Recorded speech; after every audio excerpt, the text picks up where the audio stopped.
For generations, the American dream has been built on a powerful promise: buy a home, hold on to it, and watch your wealth grow. Parents told their children that real estate was the safest investment, a nest egg that could weather any storm. But in 2025, that narrative is starting to crack.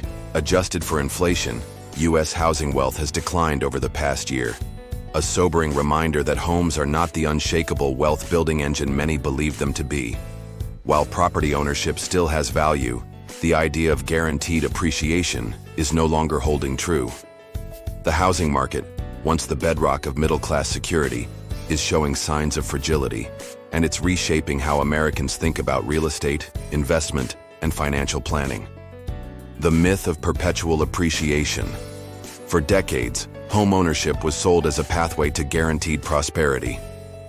"They're not making any more land," people would say, suggesting that scarcity alone would keep home values climbing forever. And for much of the 20th and early 21st century, that belief held true. But markets are cyclical.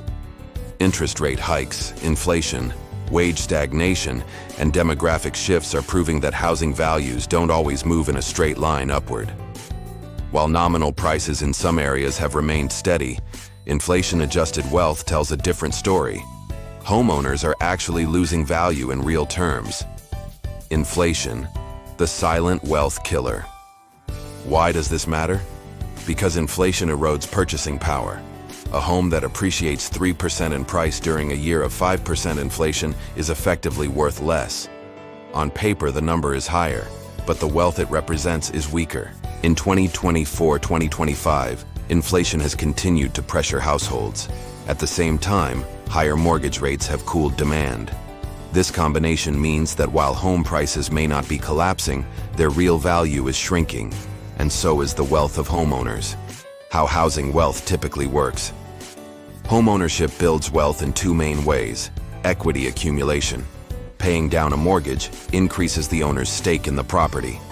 Appreciation. Rising property values increase the home's market worth. In a healthy market, these two factors create a powerful upward wealth trajectory. But in today's climate, appreciation is faltering, and for many homeowners, higher mortgage rates are slowing equity growth as well. The result? Stagnant or declining wealth. Generational impact. Younger buyers versus older owners. The decline in housing wealth is not hitting everyone equally. Younger buyers, many of whom stretched their budgets to purchase during the recent housing frenzy, now face homes that are worth less in real terms. For them, the dream of building quick wealth through ownership has turned into financial strain. Older owners who bought homes decades ago are somewhat insulated. They often enjoy low mortgage balances, or none at all, and still hold significant equity. But even their wealth is diluted by inflation, particularly if they plan to sell and downsize. This generational divide may deepen economic inequality, with younger households struggling to build the same level of financial security their parents once enjoyed. Regional disparities. Not all markets are equal. It's important to note that housing wealth decline is not uniform across the U.S.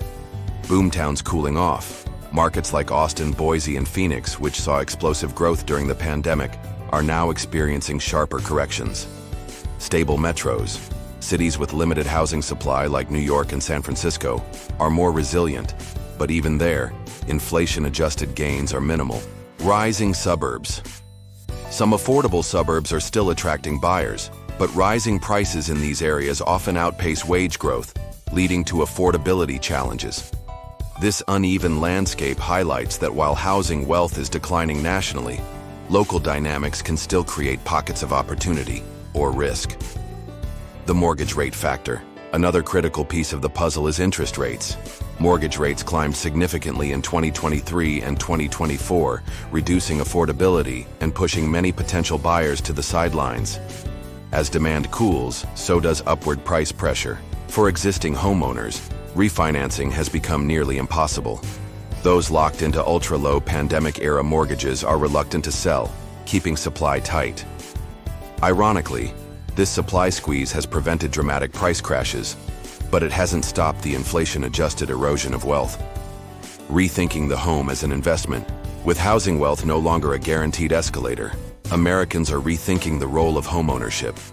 Is a house primarily a financial asset or a place to live? Financial advisors increasingly warn against viewing a primary residence as an investment in the traditional sense. Unlike stocks or bonds, a home comes with maintenance costs, taxes, insurance, and other expenses. And unless you're selling and downsizing, much of the appreciation is paper wealth rather than liquid capital. Instead, experts suggest thinking of a home as a stability tool, a hedge against rent increases, and a way to build long-term security, not as a fast track to wealth. Alternative wealth-building paths. As faith in housing wealth wanes, Americans are exploring other avenues. Stock market investments offer liquidity and historically higher returns over long horizons. REITs, real estate investment trusts, allow people to invest in property markets without the risks of individual ownership. Side hustles and small businesses are becoming more popular as people look to diversify income streams. The key shift is psychological. Housing is no longer the unquestioned centerpiece of wealth-building strategies. The emotional side of declining wealth. Beyond numbers, the erosion of housing wealth affects confidence and security. For many families, a home isn't just shelter, it's their largest financial asset. When that asset feels unstable, it creates anxiety about the future.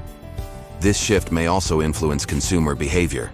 If homeowners feel less wealthy, they may cut back on spending, which could ripple through the broader economy. Conclusion: a new chapter in the American dream. The decline of housing wealth in real terms is a wake-up call. The days of buying a home and passively watching its value soar may be over, at least for now.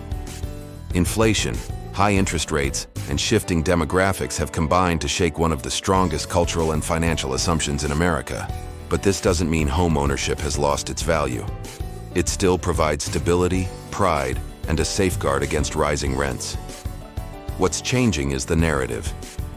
Owning a home should be seen as part of a balanced financial strategy, not the sole engine of wealth building. What do you think? Is the decline in housing wealth a temporary setback, or are we witnessing a permanent shift in the American dream? Share your thoughts in the comments. I'd love to hear your perspective.